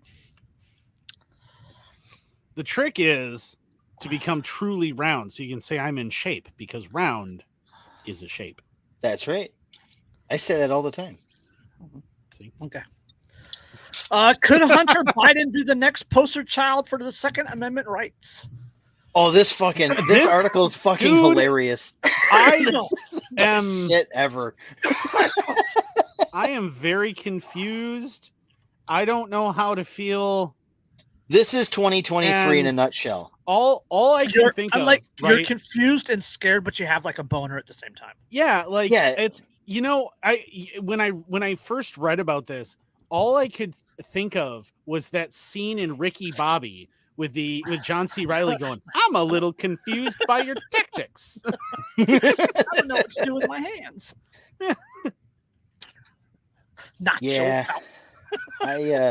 When I first saw this story, I was like, what? If it wasn't 2023, this article would make no sense. Hold on. We have a 2023 article next. If we can get through this really fast. That goddamn CERN weasel. Okay. Hunter Biden could soon find himself in a rising position at the cutting edge of the fight to strengthen the Second Amendment. The president's son is target of a Justice Department's investigation scrutinizing his purchase of a gun in 2018, a time when he said he was regularly using crack cocaine. Federal law bans drug users from owning guns, but the constitutionality of the law, like many other provisions restricting gun ownership, is newly in question after the precedent-rocking decision by the Supreme Court handed down almost a year ago. That's the Bruen decision. His lawyers have already told Justice Department officials that if their client is charged with a gun crime, they will challenge the law under the Second Amendment, according to a person familiar with the private discussions granted anonymity because they are not authorized to speak publicly. They could turn a case that is already fraught with political consequences into a high-profile showdown over the right to bear arms. Remember, there is a specific question. I have the weirdest boner right now. The 473 about marijuana use. Yep. If they can attack the constitutionality of this, marijuana users across the country will benefit. See, and the thing is, there's another lawsuit on that front too. Their strategy here, right? It's a bold move, Cotton. Let's see if it works out for them. Mm-hmm. Yeah, their strategy here is what they're hoping for is that they're hoping that conservatives will go, oh God, we don't want the drug users to get gun rights, so we're going to leave it alone. What they fail to account for is that the number of old hardline conservatives has dipped dramatically in the past few years, and most of them are very libertarian leaning now, or full-on anarchists like us who are going, do it. Come on, you know you want to do it. Come on, do it. Yes. Like all I can hear is Palpatine. Do it. Well, I'm hearing Lucy from Disenchanted, where he's just like, do it. You know you want to do it. Come on. And all of us are sitting here going, you know, this has got to be the strangest ally in this particular fight we have ever had. This is Brer Rabbit, right? Like most kids today don't know who Brer Rabbit is because Song of the South, even though it wasn't even remotely racist, has been banned as being racist because people are idiots. The Brer Rabbit, right? Like, don't throw me into the briar patch. Yep. That whole thing, right? Like that's how I feel right now. It's like, oh no, that's such a threat. Don't throw me into the briar patch. Oh, please. Oh no, don't. Anyway. Oh no, don't. It's so terrible. Anyway. Yeah. Oh no. So anyway. What is that one from Loki where he's sitting there? He's like, That's terrible. Anyways. He says, yes, very sad. So That's right. Yes. We don't need to go into more into this, right? Yeah, I don't really think I don't we think do. so, I mean, but it's fucking hilarious. It's really funny, and I think that one of the things that it demonstrates is that there's still so many of the big mouthpieces for both sides of the American shit covered pigeon, right? Both wings of the American shit covered pigeon, the left wing and the right wing. The really loud mouthpieces are the old hardliners, and both of them don't understand that they have alienated so many people, and we are just pulling them in, right? We as anarchists are just pulling them in and pulling them in and pulling them in. And it goes back to the old meme of, well, who radicalized you? You did. Yeah, Yes. You did, right? And they don't understand. So they honestly believe, like these people honestly believe that somehow that this is a real threat and not going to be one that we're like, I double dog dare you. Like if this happens, I'm going to start calling Hunter Biden Flick. Yeah, we need the poking with the stick meme. Yeah, right. Come on. I was going to say, this is the proverbial frost covered flagpole, right? Yeah. Come on, charge Hunter. I double dog dare you. Do it. Yeah, you can argue with a double dog dare, and I double dog dare you to charge him. I triple dog dare them. Yeah. Ooh, triple. They have to now. Yeah. They have to now. Yep. Like this is the thing. I mean, and it's weird, but I don't care where more freedom comes from. I just care that it happens. Yeah, yes. Exactly. So if they want to argue this, by all means, please. First of all, I think he should be charged because it would only be logically consistent for them to do that. I don't think it's even remotely politically motivated. It's simply logically consistent for them to do that. I think them not charging him would be politically motivated. So absolutely, it's no different than if you go to the recent indictment on Lord Dampnut. I think not charging him. I think not charging him would be political cowardice. Exactly. I think that's what it would be is you would be bowing to pressure. Like you have to charge him because otherwise you're not being intellectually consistent. You're not being politically consistent. You're clearly scared of the president if you don't charge him. Right. So I think that you have to, but I also think that if he doesn't make that argument, he's also a coward. And he needs to make that argument and stand up for what he clearly, based on that threat, believes in. Mm-hmm. But this is intended, right? This argument is intended to be a poison pill to that prosecution. And what's hilarious about that is that it's not a poison pill to those of us who regard freedom as the most important thing. We're going, yeah, absolutely do that. I think the only win-win for the system would be to charge him, and then for the defense to make an argument, and then for the ATF to step in and say, no, we're dropping charges, because that's what they did in California. With because the 80% guy, because they wouldn't define what is an AR lower. Yep. Because the law specifically defines what is a receiver, and a receiver contains these parts. And because the AR lower doesn't contain these parts, he was finishing 80% and selling them. Without background checks, and he wasn't even selling them though. He was hosting parties. Yeah, where people were doing it themselves, but he was helping them do it. Right. So he's doing that, and they're like, "Well, this is a crime. All right, charge me." So then his defense was, "This doesn't meet the definition of receiver. Fight me." Right. And they dropped the charges rather than have the definition challenged. Right, because the problem is that would reveal that they in fact have not even any deference under Chevron. So rather than deal with that, they simply drop the charges, right? Like we've covered that, and that's the same kind of thing. But like under Bruen, that's what would happen in this one is the ATF would drop the charges because it is ATF, right? It is an ATF violation. Right, it's a federal violation. So the ATF would drop the charges because they wouldn't want that challenged. And that's where the issue comes in. So what needs to happen is somebody needs to convince crackhead Biden that he needs to then sue them over it for malicious prosecution. Yep. And then watch that little fun run it happen. It wouldn't happen. It's all pipe dream. No, oh yeah, Biden, but I mean, like crackhead Biden would never fall in line for that. I just said it's a pipe dream.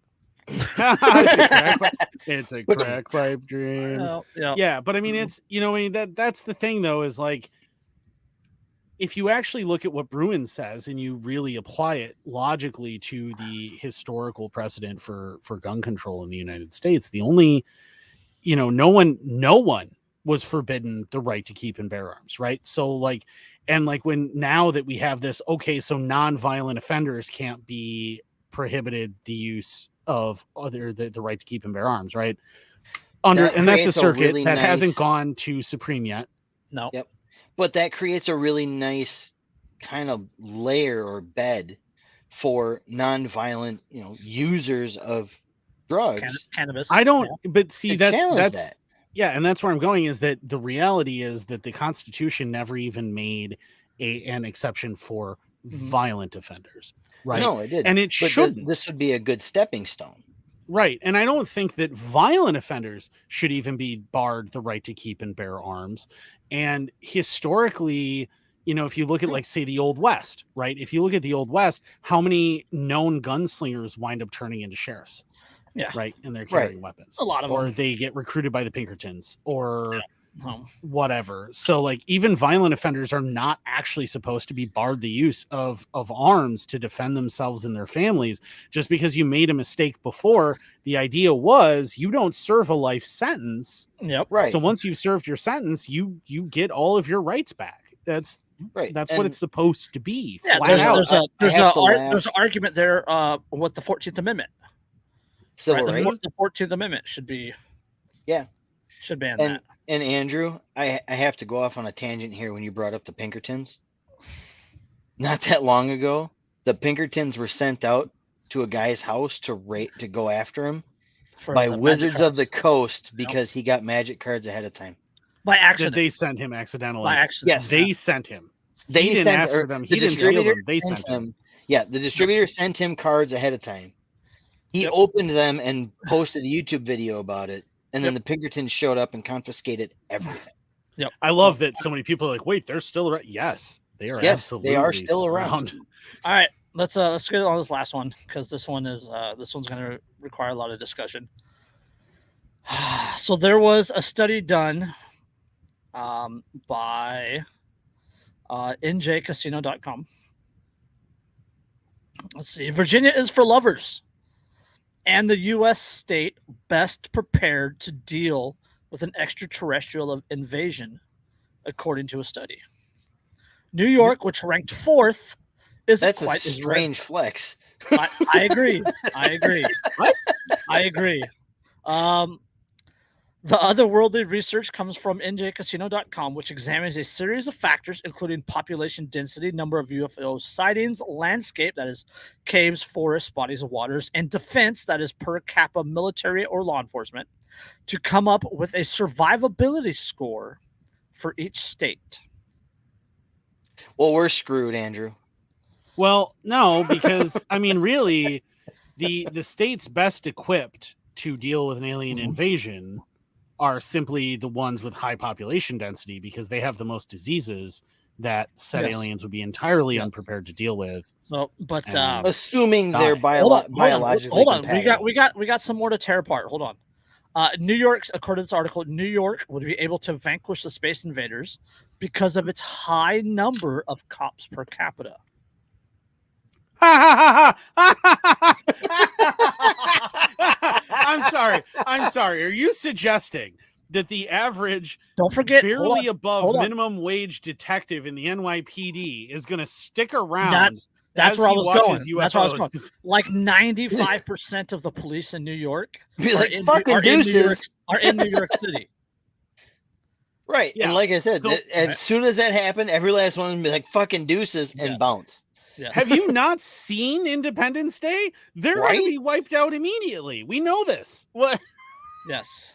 The states most likely to survive are your least populous states. Okay. Like Virginia. Wisconsin. Hold on. Wyoming, Alaska. Virginia, which earned a 8.04 out of 10 survivability score, was deemed the safest from flying saucers because of its large military force per capita. Have you seen Independence Day? How well did they do? So they're just ignoring civilian populations, Yes, is what I'm yes, gathering here. absolutely. They're simply ignoring armed civilian populations. Yes. If you want to gamble your life during a UFO attack, move to Nevada, which had the lowest survivability score of 4.53 out of 10. I actually agree with that one. Yeah, I'll give you that one. Yes. The state is plagued by a high volume of UFO sightings, a lack of caves and forests to hide in, and a low number of food and beverage manufacturing companies, the study found. There's an awful lot of caves. There's an awful lot of caves in those mountains. Well, there's a lot of California mines on the California side. No, there's a lot of mines and stuff. Like Andrew just said, there's a lot of mines on the Nevada side. There's some silver mines, yes, but not as many as you would think. They're very maybe not. But think about large. the population density of Nevada. Well, I think it's Las Vegas and Reno. I think right. Yeah. So if you're a rural Nevada, you're gonna survive. If you're in rural Nevada, you're barely surviving as it is. There's no water there. That's what the mine's for. Okay. There's water in the mine. There's no water in the mine. Yes, there is. There's groundwater in the mine. You just have to dig for it. So that you die of dehydration as you're digging a hole. I'm digging a hole. Yeah, that way you've already dug your grave. It's nice and convenient for the aliens to cover you over. But they'll never know you're there. Wisconsin comes in at number 10 on this list. That checks out because we get a lot of. Okay. We have a lot of. We have Volk Field. California came in at 20. There's actually 3 airfields in Wisconsin. Did you know that, Andrew? Idaho 47, Montana 44, Wyoming 48, Texas 16. Where did California come in at? 20. Okay. I'm sorry. Where did Wyoming come in? 48. There's no military presence there. Yeah, okay, because they're not counting the fact that I could literally they're not counting civilian at all. So they're not counting the fact that what few civilians there are, and there are very, very few, not only would be able to hide incredibly easily and have enormous natural resources from which to pull, but they're all armed. They're literally all armed, yes. All right, so top 10, we got Virginia, Georgia, Massachusetts, New York, Louisiana, Illinois, Maryland, Missouri, Alabama, Wisconsin. Louisiana.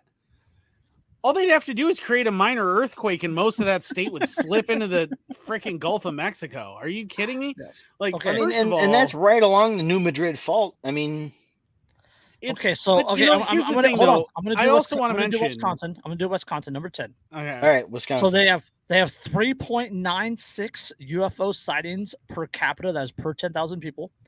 So 4 UFO sightings per 10,000 people. Most of us are too drunk to notice them. Yeah. They scored a 0.00 on the number of caves. What? Yes. We have There's a lot of fucking caves. They scored a 0.41. That's percentage area covered of forest. So 41%. 17% bodies of water. So per 1,000 people, military force 2.54. That's per 1,000 people. You got Fort McCoy, you got Volk Field, you got the airfield in Green Bay, you got the one at the Madison Airport. No. So I mean, it depends though. 406 law enforcement per 1,000 people. Yeah, it seems about right. But I was going to say though, no, McCoy though. Remember that McCoy is a mobilization base. So as the nation's military begins to mobilize, McCoy's military population swells enormously. Yes, but even as a standing population at McCoy for your instructors and all that stuff, their standing population is actually quite significant. Okay, so 3.82 scientists per 1,000, 8.92 engineers per 1,000. I contest that. Hold on, I contest that. We have the Milwaukee School of Engineering, which is one of the top 3 engineering schools in the country. I contest that number for engineers. Yeah, I mean, well, it's pretty high, though. In the top 10, Massachusetts is the only one higher. Yeah, that's what I'm saying is it's pretty high. We're weirdly, a lot of people don't realize like Wisconsin has a lot of very technical schools and a lot of tech companies, and which is real strange, but we do. 30.04 healthcare professionals per 1,000. That checks out, which is real high. 1,230 food and beverage manufacturing companies. Most of them frozen pizza. Frozen pizza or alcohol. Yeah, like it's all frozen pizza and alcohol. For an overall alien survival score of 7.5. That's actually not terrible. Out of 10. Out of 10. Yeah, it's not awful. I mean, because realistically, Buckshot's got a point. No, Buckshot's got a point. Don't forget all the guys with a master's in redneck engineering. They're not counting civilians at all. Yeah, they're not counting civilians, and that's the thing is like they're not counting how armed Wisconsin is. But Wisconsin's incredibly armed. The thing is though is like Wisconsin has actually a way larger military presence than most people realize. Yes, we do. Way larger. Oh, but Nevada's 50, Arizona's 49. I mean, I can see the desert. Wyoming states 48, Idaho 47. So. I mean, Wyoming would be just overlooked. I don't know. Yeah, I think Wyoming, Idaho, Montana, they would just be overlooked. There's places to just disappear like into the mountains and things. And I think that's not being taken into account correctly. The civilian ownership of firearms is not taken into account at all either. Oh yeah, because like then which Montana would just because that's the biggest thing right there. Is Florida at 13. I absolutely agree with. Are you kidding me? If I was an alien, I wouldn't even bother with Florida because that's terrible. We're including civilian population. Florida is the United States equivalent to Australia. You know why Florida would actually survive the zombie invasion or the alien invasion is because Florida already has such a high alien population. True. Like most of them have already come here and they're all there already, and like nothing would change. There's wouldn't even be able to tell. Yeah, there's a reason the trope of Florida man exists. Yes. Well, actually, the reason is because of a public reporting law in Florida, but it's not important. What's important is that realistically, like if you look at Florida and if you've ever been to Florida, like you're pretty sure that like all that would change if Florida was invaded by aliens is simply the technology in like near Okeechobee would simply get better. Yep. Yep. Florida gets invaded. Alien technology goes up. The Swamp House gets 2 extra channels on broadcast. That's right. All of a sudden, you'd have like instead of the brap from mud trucks, it would be like because it'd be this weird like alien motor. Otherwise, it would still just be a bunch of these weird looking motherfuckers going through mud with trucks, and none of that's changed. clapping alien tiny mouthed aliens with no teeth. That's what it is. They take over Florida. Tiny mouthed aliens, no teeth. How would you notice a difference? I mean, well, the eye size maybe, but the eye size and the head size. I mean, the head size would get considerably larger. You know, if the aliens wanted to just show up and just get welcomed, all they need to do is like get like contact lenses that made their eyes look vaguely like anime shaded, and then wear cat ears, and then all of the incels would be like, oh, senpai, and the libertarians would have a welcome party. Yeah, like they just wear cat ears and like a tail, and just like hopefully you have boobs, and as long as you got that. 3. They're good. None of them's going to question. It has to have 3 boobs. Has to have 3 boobs. The problem, I never understood the attraction to 3 boobs because it's off center then, and it just doesn't work as. No, there's one right in the center. Yeah, no, but never mind. Andrew, put up your left hand.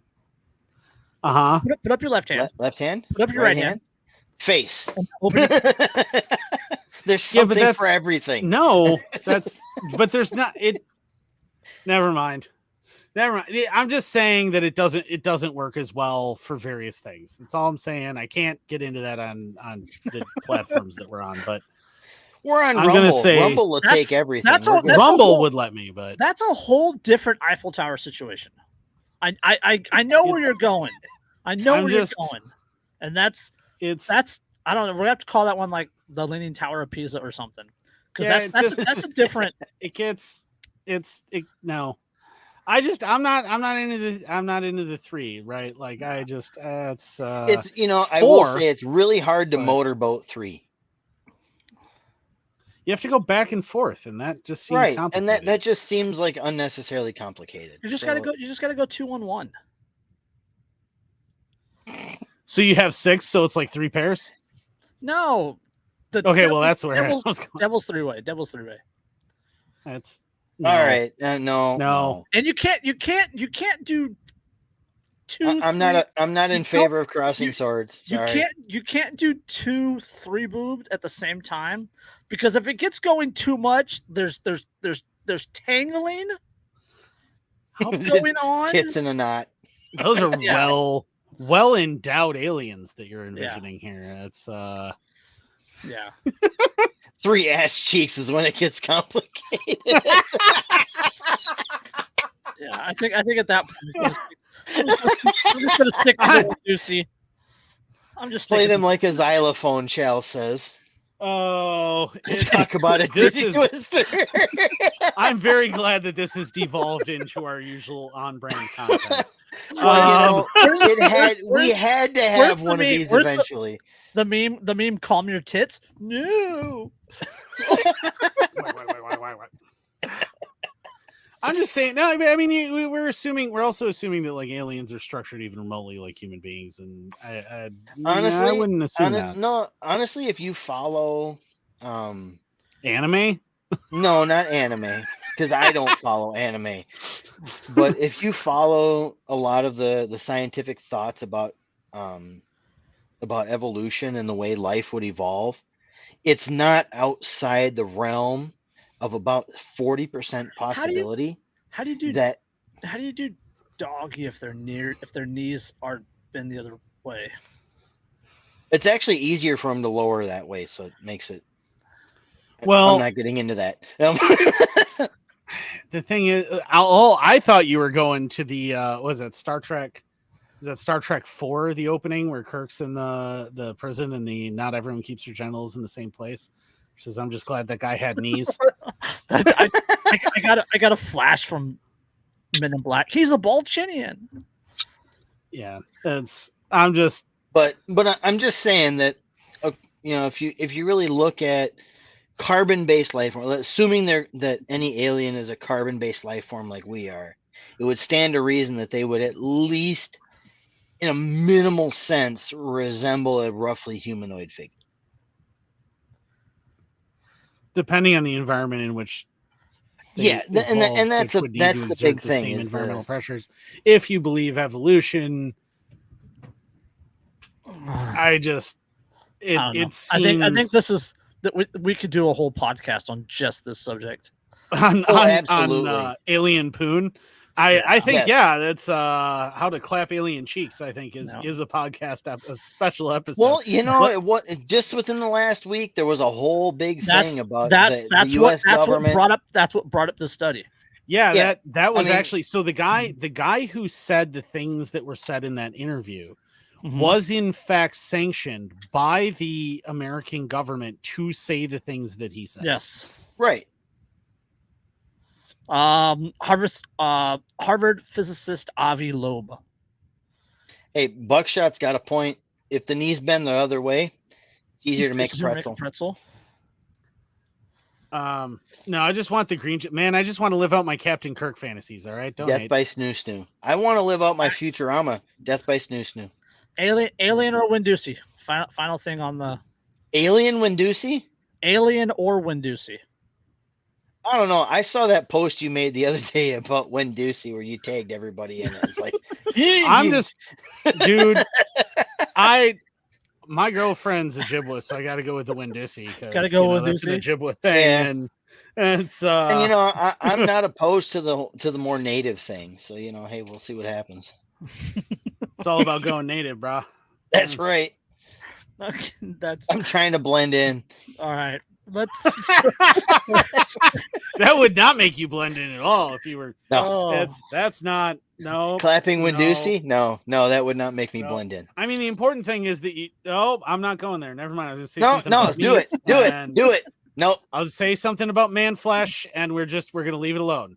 It's Do it. Just let it go. Andrew, do it. We got 5 minutes left. We're All letting right, go. throw out some links. Throw out some links. Let's get out of here. Fucking pussy. I'm trying. Find me a Wendigo, damn it. Oh shit. Links.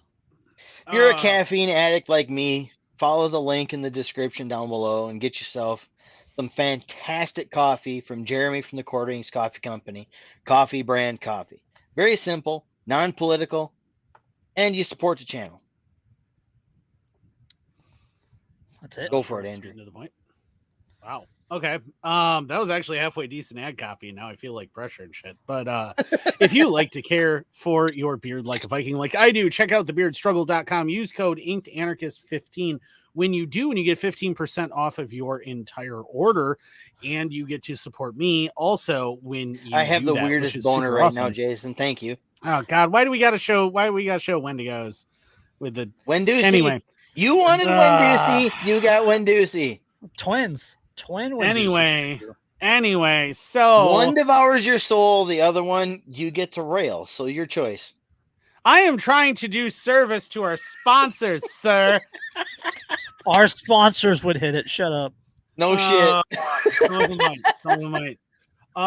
To that effect, we are an affiliate of RK Spookware, and if you know what they do, you know why you need their services. If you hit the crazy Wendusi, and she won't leave you alone. Yeah, you Then may you need RK things. Spookware.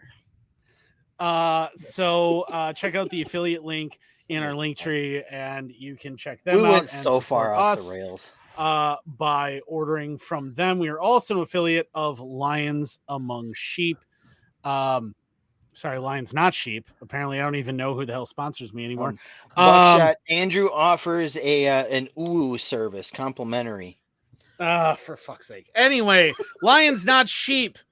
They're awesome. They have a cool message, and I really like their Free Man t-shirt in particular. They have lots of cool stuff. They have a very cool message that everybody should check out. Again, it is Lions Not Sheep. I even have a patch that I might give away eventually from them. We're also an affiliate of Reaper Brand Apparel. They have some really, really cool stuff. They have a very, very cool message. They're definitely worth following on Instagram if you don't already. Their 10-day challenge, their Broken Not Defeated challenge, is definitely something that you should check out if you haven't yet, and you should definitely do. So if you can, make sure that you do check out Reaper Brand Apparel. And if you use the link in the description, you get 15% off. If you use code InkedAnarchist, you get 10% off, which is also going to be cool for you. You can do either one. I don't care which one, but make sure that you check them out. They have all sorts of really, really cool stuff. Also, check out our friend Poppins Patches. And yes, I'm donning this despite my best judgment with the patch that I am not pleased about. But oh, bullshit. Despite that, hey, it's a very quality patch. It is a fantastic patch. quality. It is an it absolutely is a quality patch that tells a fantastic story. And a story that you are familiar with. Yes. If you watch are a long time listener. Yes. And then I have mine on. I have my my tropical fish patch. Mm-hmm. He just dropped a few new ones too. Just go check them out. Check those out. He's got a lot of really, really cool ones. They invoke a hell of a lot of nostalgia. They're super awesome. He also does both the Boogalorian and the Jolly Roger Roger that we had talked about. Yeah, we inadvertently invented. T-shirt was we inadvertently invented the Jolly Roger Roger, but we also inadvertently intentionally created the Boogalorian shirt. Yeah, so check that stuff out, and he's a friend of the show, and we would love for you. We got a minute 20. We're good, Jason. Do we have anybody? I feel like I'm forgetting someone. Buy Dereka's book. Yep. Um, Thinking workbook guide for beginners. yeah, think Make for sure you yourself, use the book before you leave a review. Yes. for the love of God, please.